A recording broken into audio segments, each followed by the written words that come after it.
had seen the formulae for both the Gaussian curvature and the mean curvature, but in fact we used the Weingarten matrix in it. But fortunately, the Gauss tried deriving the Gaussian curvature by using the Gauss map itself. But still now what we seen was, we tried making use of Weingarten matrix and defined these two curvatures. But then Gauss, independent of this Weingarten matrix, he directly used the Gauss map, and then by using the Gauss map he gave a formula for the Gaussian curvature. So the idea behind is this, we have already seen a signed curvature is nothing but the rate of change of the direction of a tangent vector per unit length. So keeping this as an idea, we know that the direction of the tangent plane from the oriented surface is measured by using the unit normal, that is capital N. In fact, that is what we denote by. So now if you try to look at the rate of change of this unit normal, but now we will take this rate of change of unit normal per unit area. So this rate is going to give us a new measure, but in fact we are going to make use of this idea, which will lead us to the Gaussian curvature. So the way that we got the signed curvature by using that rate of change of tangent vector per unit length. So now we will make use of the rate of change of unit normal. What was that unit normal? That is what gave us the direction between the tangent plane to the oriented surface. So we'll use this idea, and let's try to work out more precise and see how we can come up with the Gaussian curvature by using the Gauss map. The values of these unit normals at the points of the surfaces are recorded under the Gauss map. So our idea is to consider a small region on the surface and then try to work out on the ratios that is covered under Gauss map and the surface patch. So by using this idea, let's try to work out precisely on this particular approach, and try to firstly see the theorem, how the idea works out, and then try to prove the same thing. We will see this theorem. If you look at this, let sigma from u to r cube be a surface patch, and let us consider a point in u, that is u0 comma v0, and let us consider a small real number delta greater than 0. So this will be in such a way that if you look at the closed disk, that is r delta we are denoting. So this is collection of all u comma v belongs to r square, such that u minus u0 whole square plus v minus v0 whole square is less than delta square. In fact, this looks like a circle with the center u0 comma v0 and the radius delta, and this is a closed disk, that is why we have less than or equal to. So this closed disk is inside the u, that is how we have chosen the delta. So then we are going to show that limit delta tends to 0, the area under this region under the Gauss map and area under this region with the surface patch. So of course I am representing this n because we are trying to take out the values of the normals under the Gauss map to find out this area. But then this we are going to show, this particular limit we are going to show it as a mod of the k, where k is nothing but our Gaussian curvature. So one thing which you should observe is, we are able to get such a delta satisfying all these properties in this particular statement just because the u which we are taking is a open subset in R square. So because u is open, we could find out delta satisfying all these properties. So let's try to work out the proof for this particular theorem. So here we are again trying to recall few of the things which we know. So the area under this particular mapping for this particular small closed disk, R delta is a closed disk, will be given by the integral over the disk for the mod or the norm of nu cross nv times du dv. So this is how we represent, and then we are going to take out by a sigma r delta. So this is nothing but this divided by integral over r delta. So since it was a normal, unit normal, we have taken this nu cross nv. Since it is sigma patch, we will take norm of sigma u cross sigma v times du dv. So let's try to represent this as 1. So this is, we know, this is by the recall, we know these two formulas. Now what we are trying to do is, let's try to work out this cross product, nu cross nv. So if you look at the cross product nu cross nv, we have already seen earlier that this nu could be written as a linear combination of the basis, that is sigma u sigma v. So let me write it as a sigma u plus b sigma v cross. Similarly nv could be written as c sigma u plus d sigma v, because this nu is in the tangent plane where sigma u and sigma v are the basis. So let me write it clearly. Now if you simplify this, let me not take much of the time, I'll just directly simplify this, by which you get AD minus BC times sigma u cross sigma v. One can easily check that these two steps are equivalent, because this, by just simple simplification you will get this, and one can verify that these two are equal. But then what do we know about this AD minus BC? If you closely observe the matrix, just let me write down somewhere here, because we have already seen that F1 inverse F2 was a matrix which we got it as A, B, C, D. So that is how you get AD minus BC. This was a matrix that you got for F1 inverse F2. So if you look at AD minus BC, this is nothing but your determinant of this particular matrix. So this part I can write it as determinant of F1 inverse F2 times sigma u cross sigma v.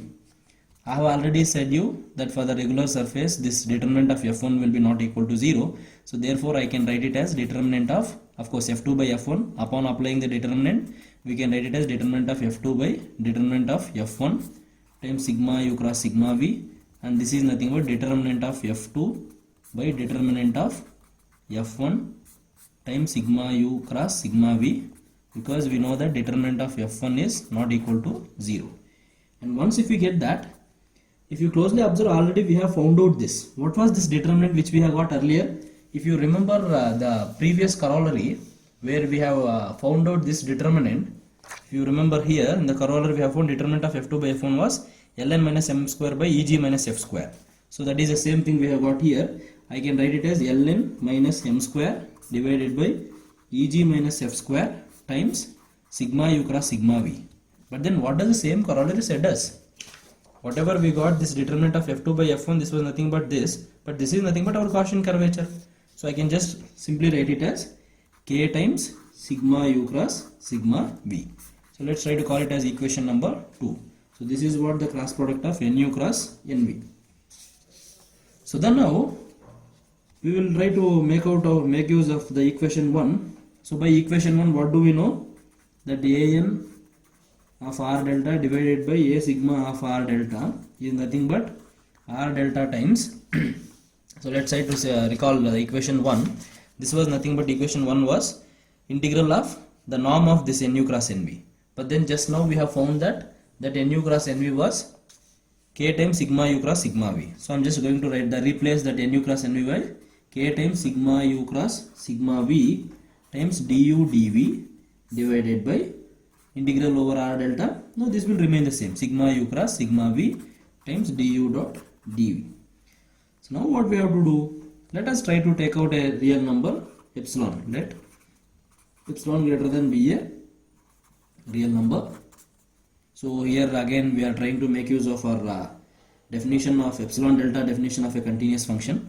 So since that k, that Gaussian curvature whatever we have got earlier, so this particular k what we have defined and what we have got from this, that is a function of course u comma v is a continuous function. So how we are not going to prove for now, so one can show that this particular k is a continuous function of u comma v. So that could be taken as an exercise. I'll just put a question mark. One can try to show that this particular Gaussian curvature is a continuous function, and of course it's a smooth function by which I am calling it as a continuous function. So we can choose delta greater than 0 such that, again this is the epsilon delta definition of continuity, k of u comma v minus what was the point we have taken, u naught comma v naught will be less than epsilon if your u comma v belongs to the closed disk r delta, because the moment when they belong, the norm of the difference will be obviously less than or equal to delta. So but then what we know is, let's try to recall one of an inequality. We know that for any real numbers, mod of mod a minus mod b is less than or equal to mod of a minus b. This we know it for any real numbers a comma b. So this we are trying to make use to say that, so this mod of k of u comma v minus mod of k of u naught comma v naught. So you can just take, so this is a mod of the difference of the mods. Just now we have said this is less than or equal to mod of k of u comma v minus k of u naught comma v naught. So this we have already shown is less than epsilon. This particular one we have already just shown here, it is less than epsilon, by which we can say mod of mod differences, that is q of u comma v this mod minus q of u naught comma v naught, this is less than epsilon. So now for this particular one we'll just try to expand this epsilon, because we have known that, and of course you remember this is true only if u comma v belongs to r delta. So by using the same result we are just trying to expand this one. This is same as mod of k of u naught comma v naught minus epsilon is less than mod of k u comma v, that is less than mod of k of u naught comma v naught plus epsilon. This is just expanding this mod definition which is less than epsilon into the inequalities. So now what we are going to do is a simple step. So remember, again for every step you can write this is only whenever this your u comma v belongs to r delta. So now we are going to multiply through by norm of sigma u cross sigma v, and then we are going to integrate over r delta. So I'll just directly write down, we are trying to multiply all these three with the norm of this and then integrate over the mod of k of u naught comma v naught minus epsilon. So we are trying to integrate over r delta upon multiplying this norm u times norm v du dv. This is what we are trying to integrate. So this is less than the mod of k of u comma v and then integrate over r delta of sigma u cross sigma v times du dv, and of course this is less than the third term mod of k of u naught comma v naught plus epsilon integral over r delta sigma u cross sigma v, I mean its norm, times du times dv. So now I am trying to simplify directly. So what we are going to do for all these three terms, closely observe, this is one term, this is another term, and this is another term. We are trying to divide by its norm. Again the same thing, just divide the whole thing. Why we have multiplied and divided by, you will come to know. Once if we divide by this particular term, what we get? We get mod of k u naught comma v naught minus epsilon, this got cancelled, less than, I am trying to place this k inside.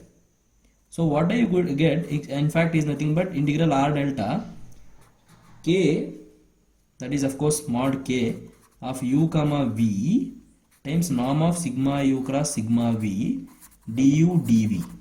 Since it's a mod I can take inside, it's a constant.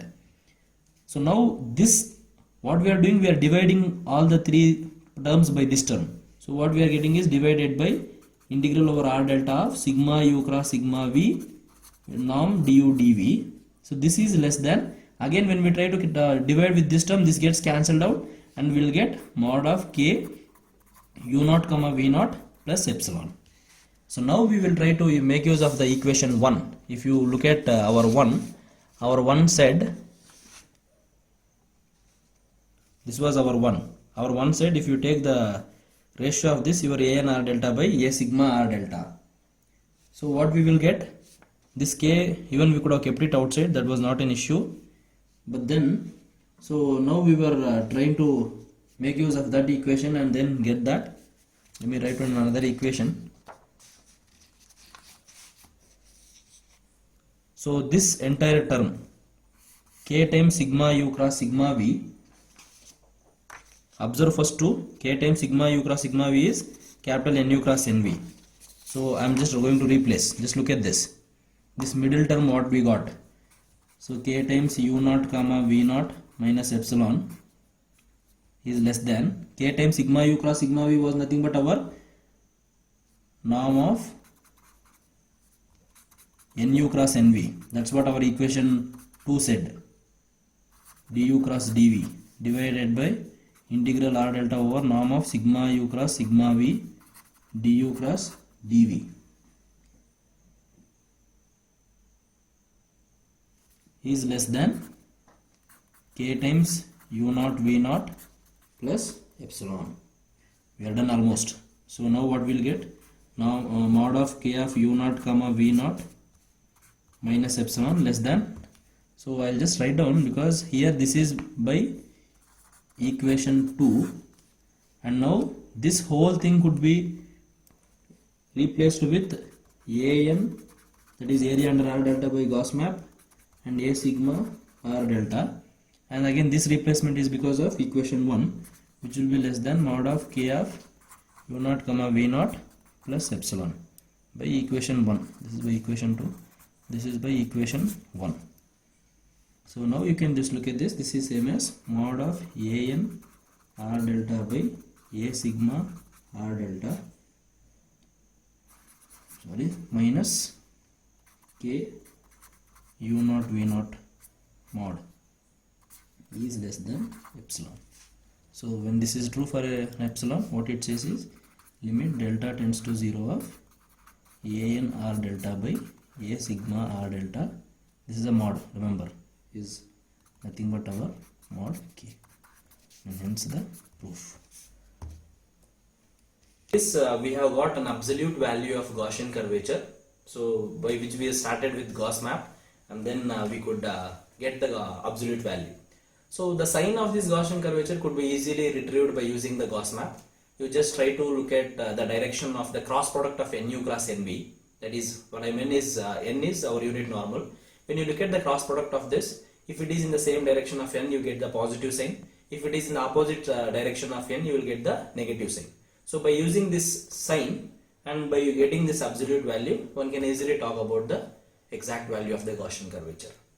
So by this we try to see the definitions of the Gaussian curvature and the mean curvature, and along with that we tried getting it by the formula for that, and then we tried getting it directly from the Gauss map.